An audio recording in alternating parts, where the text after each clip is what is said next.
Budget day is really a day when you spend a lot of time thinking about taxes, about direct taxes, about indirect taxes. And this time, this budget, there was actually a lot to speak about in both of those. Many changes in customs, a lot of talk about it, changes in capital gains, and very interesting hints as to what is about to happen in all other direct taxes, to income tax in particular. So it's a fantastic day to be speaking to Mr. Sanjay Agrawal, who's the chairman of the Central Board of Indirect Taxes and Customs, and also Shri Ravi Agarwal, who's the chairperson of CBDT, handling indirect and direct taxation respectively. Should I just start with you, Sanjay ji, on customs? Actually, we've had a period where on budgets not too much has been done when it comes to indirect taxes. This is a bit of an exception. Lots of talk about what's happened in customs duty and some big changes. For example, a rather radical reduction on the customs duty on gold from 15 all the way down to 9. What are the reasons for that? To encourage exports or to cut down smuggling or all of the above? Regarding reduction of duty on gold, which is earlier was 15%, now it's being reduced to 6%.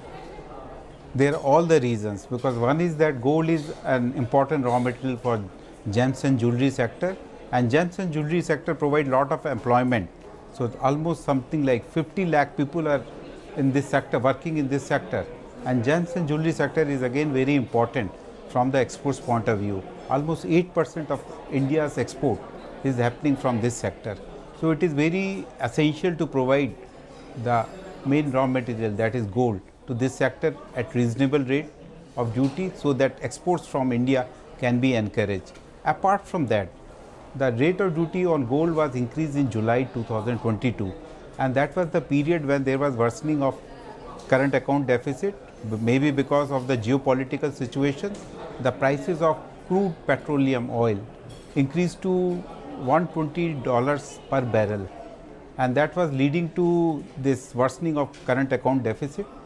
And in financial year 2022-23, it reached to 2% of the GDP.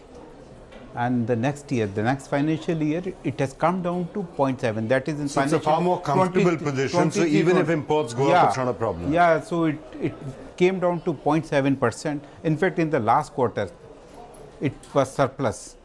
And the CAD position is better. It has narrowed down. Apart from that, once the duty was increased on gold, we noticed that the gold, apart from the bullion form, started coming into other forms where certain benefits were available under FTAs, that is free trade agreements, and certain kind of subterfuge was used by the trade to bring the gold by avoiding the duty.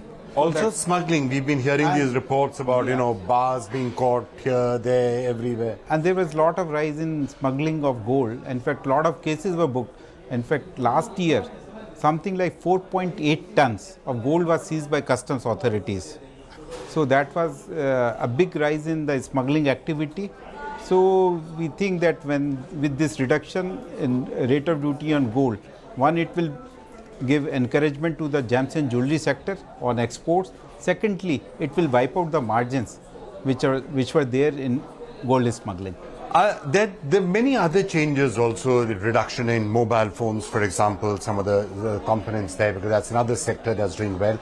Is this the start of a sort of a overhaul of the entire customs system and a rethinking, or is this it for now?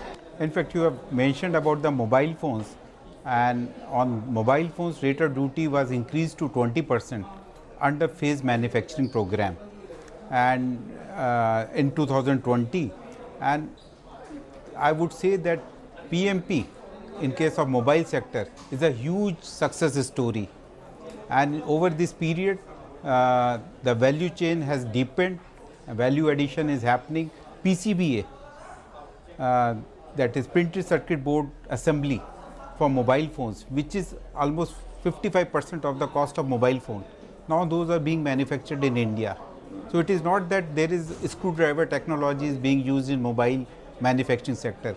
The components are being manufactured in India, and in fact last year the mobile phone production went up to 4.1 lakh crores. and the exports have gone up to 1.2 lakh crores. So manufacturing of mobile phones under PMP and PLI scheme is a huge success story, and now the industry has taken roots, and because of the confidence which has come in the industry, so I think it is an opportune time to bring it back to the normal level. So, Agrawal, if I could turn to you, I think a lot of the headlines today have been around capital gains and the fact that it was raised. And I think in particular, the removal of indexation on property and on other things. Would you like to explain the rationale for that a little bit, and how many people will actually suffer from this? Because on one point, the rate has come down from 20 to 12.5, but at the same time, indexation is gone. Yeah, so as you very rightly pointed out that there are two aspects. One is the rate has come down, and then the other is that the talk about indexation being removed. We've done some analysis. What we see is that this indexation, if you see, since 2001, and if you compare it with 2024, the indexation benefit would be only 3.5 times. Now that means the cost of acquisition, whatever it was, suppose it was X, so the benefit of indexation if you sell the property is 3.58. From 2001, which is the base? Which is the base. Which is the base. Now, if you see the rise in the value of the property over a period of time, so this period itself, that will be about 15 or 20 times. Let's say talk about property, I move one property in anywhere, or at least it will be 15 times. We've done an analysis that in case the property is kept for 25 years or 24 years, and if the increase is say 7 times, right, which is a very, very conservative sort of estimate, taking into the time period, the new tax regime would be beneficial. So the person has to pay less tax because the benefit of indexation was a very conservative benefit. It was only 3.5 times where the properties have moved up. Gold, for example, if you see, in 2001, it was about 4,400 per 10 grams. Now it is about 75,000. So that has also increased by as much as about 80, 90 times.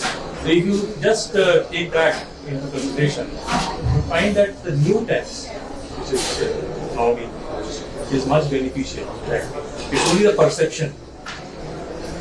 Similarly, if you see a property of 10 years, one has, say, on 14, one has a property. With an analysis that in these 10 years, if the property value has increased by 3 times or 3.5 times, the new tax regime becomes beneficial. So, when it comes to actual value of the property that has increased, you find that this is much beneficial. This is point one. The other is that there was a demand and a requirement that from the taxpayer also that this capital gains regime has to be made simple, because there was a long-term capital gains, there is short-term of course, and then there is indexation, then there was a holding period, multiple holding periods were there. For some it was 1 year, for some it was 2, and some for it was 3. That has also been standardized. And there was one major loophole, if you like, or an act of unfairness, which was that listed equity was at 10% and unlisted equity was at 20%, which startups and others were somewhat concerned on. That you've now fixed. It's the same for both. And the benefit of rollover is maintained.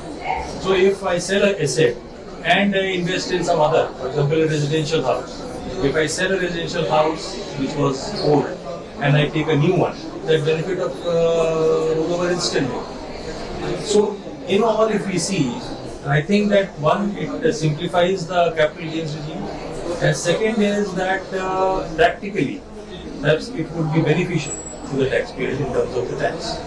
When it comes to equity though, listed equity, I mean, so 2-3 things are happening. You've increased the STT on options, which maybe also you want to slow it down a little bit. There's been too much activity taking place in options. Would that be the reason for that? That is one of the reasons, and of course we find that there is a scope for getting more revenue from it. So double. Because ultimately we'll have to balance. Yeah. Yeah, because if you see, there is also a demand of rationalizing or giving benefit in terms of slab rates, providing standard deductions, and actually giving benefit to the middle or common, larger number of people. So that has to be offset. So this is one area that we thought that. But when it comes to listed equity, so it is still somewhat cumbersome because you have grandfathering of before 2018 any capital gains that you'd made. After that, now anybody selling equity will have to pay 12.5%. There's no grandfathering of capital gains as of today. That's okay. You also abolished the angel tax, which is another major demand that was coming. What are the rationale for that? One that from the tax side, there was a demand from the investors and especially the startups that perhaps this was holding, bringing more investment into the country, and that was somehow the perception was that it was impeding the growth of the business, which was never the intention. And in fact, we were working with DPIIT also, and whatever was concerned, we were trying to sort of address it either through regulations or through circulars and all, but then still that perception continued. So the government thought that yes, okay, that since that was not the intention, and we have other means in which if capital or investment is otherwise brought through incorrect means, then we can actually handle it in some other way. So therefore, we could, if this step actually promotes investment, that is good for the country. So a lot of curiosity is going to be there on the new, tax code or the new, way of looking at all personal taxation. I know all the details are not clear there, but would it be fair to say that the philosophy of that is increasingly being outlined, which is trust the taxpayer, have a low-touch approach, make it compliant, don't penalize everybody and think that everyone is a crook just because a few people may be. Would that broadly be the philosophy or no? Yeah, so basically, if you see that we have come a long way actually pursuing that philosophy itself, that we are actually largely 99.9% of the cases we are actually relying on the taxpayer itself, and we are not questioning the taxpayer, and that's how the compliance is also increasing. And for example, we have about last year about 8.5 crore income tax returns were filed, and the TDS, outreach and everything is also. So you make a very important point. If I could just ask you to elaborate on that. You're saying that the approach of making it easier to comply and trusting the taxpayer is actually showing very good dividends because the money which you're collecting is going up, returns are going up, and compliance is therefore improving just by trusting people. Exactly. So that is the mantra. In fact, that okay, we are collecting information, we are showing it to the taxpayers that look, this is what we have, and you may like to incorporate it in your tax returns, and that is actually paying rich dividends. So, basically the approach towards coming up with a new tax regulation would be that now we have robust technology available with us. We have people who have adopted technology. So can our regulations be more guided towards with that? So, and we have to actually reduce and cut redundancies in the old act, because it has over a period of time those redundancies have set in. So we can actually make it easier, make it more tech oriented, and that way you would basically make it easier for people to actually also read and maybe appreciate it. Right. Sanjay, would you say that that's the same approach in indirect taxation also? Whether it is, GST of course is governed by a council, but would this fundamentally be the sort of a philosophy that you're approaching in indirect taxes also? In fact, I would like to say that ditto as in income tax. Now in GST also the compliance levels are going up, and I would like to say that inherent systemic efficiency is there in GST, and lot of data is coming on the GST portal which is being filed by the taxpayers, and because of that also the compliance levels are going up, and we are also adopting an approach where the data which is filed by the taxpayers is shown them upfront if there are any mismatches. So we ask for them to clarify instead of straightway issuing a show cause notice to them. So that is the approach being adopted in GST also. We are also relying upon the taxpayers. We are giving them fair chance to explain and clarify the issues, so that we don't enter into unnecessary litigation. There also we are trusting, we are selecting almost less than 1% taxpayers for their return scrutiny of an audit. So that again, like in case of income tax, they are selecting very few returns for return scrutiny. Likewise is the position in case of GST also. It is a trust-based system. And again, you started to move even today, while the new income tax code is coming. You said that, for example, the period of when litigation can happen, when appeals will happen, the amount of time for which things can be reopened, you're again continuing to make that a little bit more taxpayer friendly. That would be, yeah. So that is the intention, that we actually make it more taxpayer friendly, and we should avoid actually asking questions about years which are, let's say, 10 years or 8 years old. So that here actually the period of asking questions and questioning, that has been reduced. Okay. And that way it will become more, it will bring more comfort to the taxpayer. All right. Agrawal, thank you both so much for joining us. Thank you.